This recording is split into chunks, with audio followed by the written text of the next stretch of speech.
బేతాళ కథలు. ఒప్పందం. పట్టువదలని విక్రమార్కుడు చెట్టు వద్దకు తిరిగిపోయి చెట్టుపై నుంచి శవాన్ని దించి భుజాన వేసుకొని ఎప్పటిలాగే మౌనంగా శ్మశానం కేసి నడవసాగాడు. అప్పుడు శవంలోని బేతాళుడు, రాజా, అసాధారణమైన నీ శ్రమ ఎందుకు ఫలించటం లేదో నాకు తెలియకుండా ఉన్నది. సమీరుడిలాగే నువ్వు కూడా నీకే తెలియకుండా ఏదో నియమాన్ని ఉల్లంఘించి ఉంటావని అనుమానం కలుగుతున్నది. శ్రమ తెలియకుండా నీకు సమీరుడి కథ చెబుతాను విను అంటూ ఈ విధంగా చెప్పసాగాడు. గంధమాదన పర్వత సమీపంలో ఒక క్షత్రియ కుటుంబం ఉండేది. వారికి భూవసతి కొంత ఉన్నప్పటికీ వ్యవసాయం వారి వృత్తి కాదు. తండ్రి కొడుకులందరూ క్షత్రియ ధర్మాన్ని అవలంబించి అస్తమానము యుద్ధాలను వెతుక్కుంటూ వెళ్ళేవారు. దాని ఫలితంగా తండ్రి, ముగ్గురు కొడుకులు ఒకే యుద్ధంలో ఏకకాలమందే ప్రాణాలు వదిలారు. కుటుంబంలో మిగిలినవారు తల్లి, ఆఖరి కొడుకు సమీరుడు మాత్రమే. సమీరుడైనా మరీ పసివాడు కావటాన చావకుండా మిగిలాడు.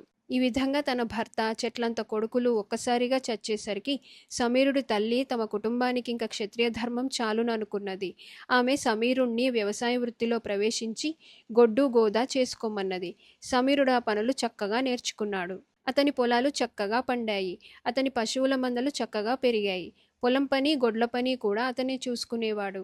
చూస్తుండగానే సమీరుడు 20 ఏళ్ల వాడయ్యాడు. నా కొడుకు అందగాడు, వాడికి తగిన పెళ్ళాం దొరకాలి, బ్రహ్మరాత ఎలా ఉన్నదో అనుకునేది తల్లి. ఆ చుట్టుపక్కల ఎక్కడా అతనికి ఈడైన పిల్ల, అనురూప అయిన పిల్ల ఉన్నట్టు ఆమెకు తెలియరాలేదు. ఒకనాడు సమీరుడు తనంత తానే, అమ్మా, నేను పెళ్లి చేసుకోవద్దా అని తల్లిని అడిగాడు. చేసుకోవాలిరా బాబూ, కాని పిల్ల ఎక్కడైనా ఉందా అని తల్లి అడిగింది. అదే నాకు తెలియలేదు అన్నాడు సమీరుడు. ఈ సంభాషణ జరిగిన కొద్ది రోజులకే సమీరుడు తన ఆవులను కొండమీద ఉండే సరస్సు దగ్గరికి మేతకు తోలుకుపోయాడు. అది చాలా అందమైన చోటు.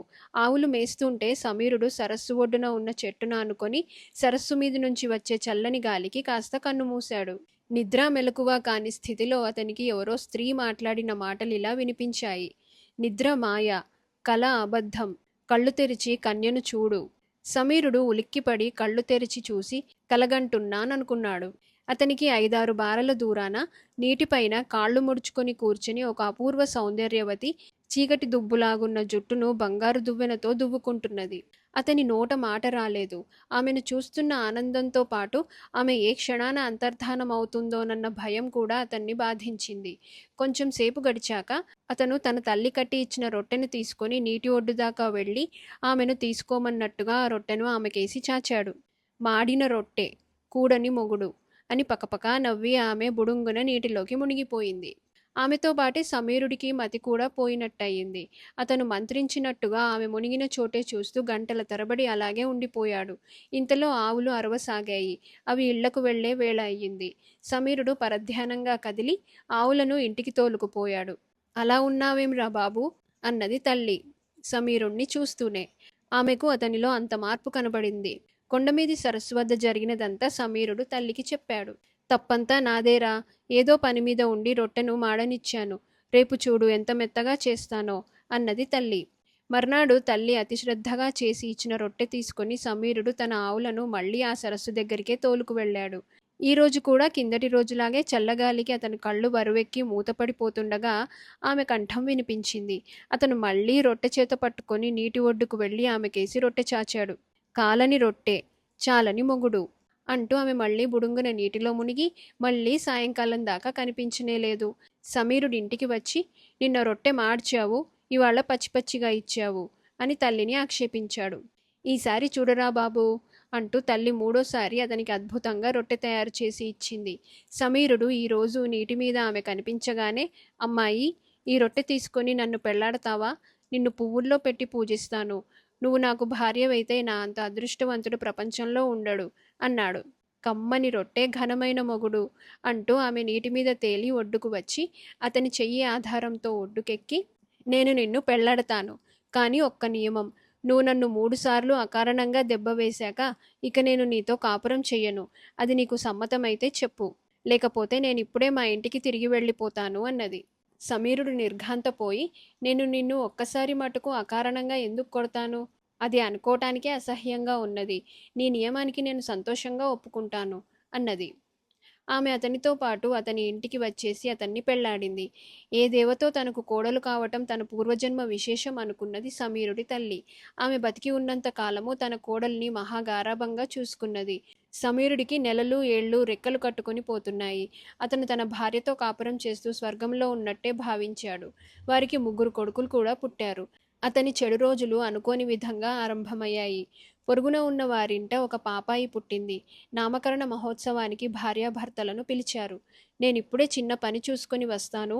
ఈ లోపల నువ్వు బట్టలు మార్చుకొని అలంకరించుకొని బయలుదేరడానికి సిద్ధంగా ఉండు అని సమీరుడు బయటికి వెళ్ళాడు. ఒక అరగంట అయ్యాక అతను తిరిగి వచ్చేసరికి అతని భార్య కూర్చున్న చోటు నుంచి కదలనైనా లేదు. అతను ఆమె భుజం తట్టి, ఇంకా ఇలాగే ఉన్నావేమిటి? వేగిరం సిద్ధం కా అన్నాడు. నువ్వు నన్ను అకారణంగా కొట్టావు. ఇది మొదటి దెబ్బ. 3 దెబ్బలు మాత్రం సహిస్తానని నీకు ముందే చెప్పాను అన్నది భార్య. సమీరుడు నిర్ఘాంతపోయి, దీన్ని దెబ్బ అంటావా అన్నాడు. మరేమనాలి? అకారణమైన దెబ్బ కూడాను అన్నది భార్య. అది మొదలు. సమీరుడికి భార్యతో వ్యవహరించటం కత్తిమీది సాములాగా అయ్యింది. కొంతకాలం గడిచింది. చుట్టుపక్కల ఎవరి ఇంట్లోనో పెళ్లి అయ్యింది. వాళ్ళు సమీరుణ్ణి అతని భార్యను ఆహ్వానించారు. ఇద్దరూ వెళ్లారు. పెళ్లిలో వరుడు వధువు మెడలో తాళి కట్టుతుండగా సమీరుడి భార్య వెక్కుతూ ఏడవసాగింది. పక్కనే ఉన్న సమీరుడు ఆమె చేతి మీద చిన్నగా తట్టి, ఊరుకో, శుభమా అని పెళ్లి అవుతుంటే నీ శోకాలేమిటి అన్నాడు రహస్యంగా. ఇక వీళ్ల కష్టాలు ఆరంభమవుతాయి కదా అని ఏడ్చాను. నన్ను అకారణంగా 2వ దెబ్బ కొట్టావు. ముందే చెప్పాను, ఇంకొక్క దెబ్బ కొడితే సహించను అన్నది సమీరుడి భార్య. సమీరుడు ఆ మాటకు కొయ్యబారిపోయాడు. తన సౌఖ్యమంతా తన చేతుల్లో నుంచి జారిపోతున్నదనిపించింది. తన భార్య అంచనా ప్రకారం తాను ఏ క్షణాన అయినా ఆమెను పోగొట్టుకోవచ్చు. మరికొంతకాలం గడిచింది. సమీరుడి పొరుగున ఎవరో చనిపోయారు. సమీరుడు తన భార్యతో కూడా పరామర్శకు వెళ్ళాడు. శవం చుట్టూ అందరూ చేరి ఏడుస్తుండగా సమీరుడి భార్య విరగబడి నవ్వసాగింది. సమీరుడు అప్రయత్నంగా తన భార్య వీపు తట్టి, ఊరుకో, అందరూ ఏమనుకుంటారు అన్నాడు. ఆమె మరింత గట్టిగా నవ్వుతూ, చచ్చిన మనిషికి కష్టాలన్నీ తీరిపోయాయి. నన్ను 3వసారి అకారణంగా కొట్టావు. నాకు నీకు కూడా తీరిపోయింది అని అక్కడి నుంచి బయలుదేరి తిన్నగా సరస్సుకు వెళ్ళి అందులోకి దూకి మాయమయ్యింది. సమీరుడు ఆమెను తిరిగి చూడనే లేదు. బేతాళుడి కథ చెప్పి, రాజా, సమీరుడి భార్య అంత అక్రమంగా ప్రవర్తించటానికి ఏమిటి కారణం? పెళ్లాడే ముందు ఆమె పెట్టిన నియమాలు, అతను తనను చేతితో హెచ్చరించినప్పుడల్లా కొట్టాడనటము, తన ప్రవర్తనను ఆమె సమర్థించుకున్న తీరు ఆక్షేపణీయమైనవి కావా? ఆమె ఎందుకలా ప్రవర్తించింది? అతని పైన ప్రేమ పోవటం చేతనా? ఈ సందేహానికి సమాధానం తెలిసి కూడా చెప్పకపోయావో నీ తల పగిలిపోతుంది అన్నాడు. దానికి విక్రమార్కుడు, సమీరుడి భార్య ప్రవర్తనను ఆమె దృష్టితో చూసినట్టయితే అందులో అక్రమము ఆపేక్షణీయము అయినది ఏమీ లేదు. ఆమె దేవత అయి ఉండి కూడా ఒక మానవుణ్ణి ప్రేమించి అతనికి భార్య కావటానికి ఒప్పుకున్నది. ఆమె సమీరుణ్ణి ప్రేమించగలదు కానీ అతని జీవితంలో పాలు పంచుకోలేదు. తమ వైవాహిక జీవితం నుంచి ఎప్పటికైనా విముక్తి పొందే మార్గం ఉండటం తనకు అవసరం కనుక ఆమె ముందుగానే నియమం పెట్టింది. పుట్టుక, పెళ్లి, చావు అనేవి మనుషులకు దేవతలకు ఒకటి కాదు. అందుకే ఆమె బారసాలకు పోవాలని ప్రయత్నించలేదు. వివాహం జరుగుతుంటే ఏడ్చింది. అప్పటికే ఆమెకు తన వైవాహిక జీవితం చాలా బాధాకరంగా పరిణమించి ఉండాలి. తర్వాత ఎవరో చనిపోయినప్పుడు ఆనందం పట్టలేక నవ్వింది. నిజానికి ఆమె పొందిన ఆనందం తనకు మానవ జీవితం నుంచి విముక్తి కలుగుతున్నందుకే. వీటన్నింటినీ బట్టి ఆమెని గురించి మనం జాలిపడాలి గాని తప్పుపట్టరాదు అన్నాడు.